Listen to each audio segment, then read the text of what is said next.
அன்பு நான்காமின் உள்ளங்களே,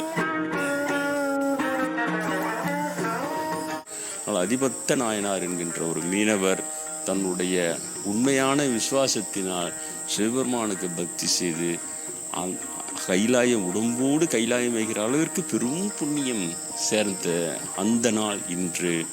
அவருடைய குருபூசை இன்று. அவருக்கு குருபூசை கவிதையாக, குருபூசை படையலாக நான் எழுதிய அவருடைய சரித்திரத்தில் நான் எழுதிய குருபூசை கவிதைகளை அவருக்கு நான் படையலாக படைக்கிறேன். திருச்சிற்றம்பலம்.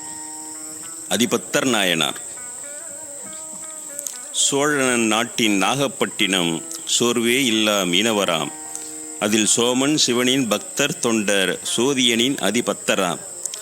தடனுழைப்பாடி தலைவர் அவரும் தவறாது தலைமையின் ஒன்றினையே தினம் தலைவன் சிவனுக்கென்றே சொல்லி தர்மமாய் கடலில் விட்டிடுவார்.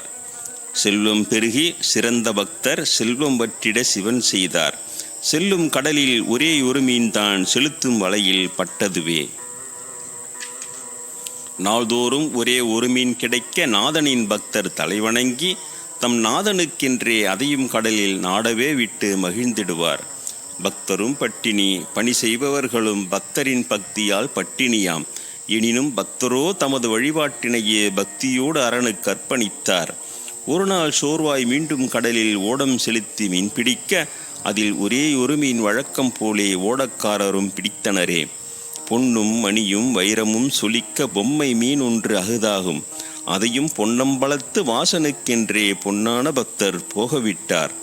பொன்மீன் அதனை விற்றால் விலையாய் பொய் உலகு முழுதும் பெற்றிடலாம். பக்தர் பொய்தீர் பக்தி கொண்டவர், அதனால் பொன்னனுக்கென்றே அதை விட்டார். பொற்சோதி சிவன் நேரினில் தோன்றி பொன்மணர் பக்தியை புகழ்கின்றார். இனி பொன்னம்பலத்திற்கு தம்மோடு ஏகி பொன் போல வாழ அழைக்கின்றார். அதிபத்தர் அன்று பிராமணர் அல்லார், அதிபத்த நாயனார் ஆகின்றார். நாமும் அதிபத்தர் சாதியை அர்ச்சகராக்கி அவரடி போற்றி குரு பூசை செய்வோம். ஓம் அதிபத்த நாயனார் திருவடிகளே சரணம். திருச்சிற்றம்பலம்.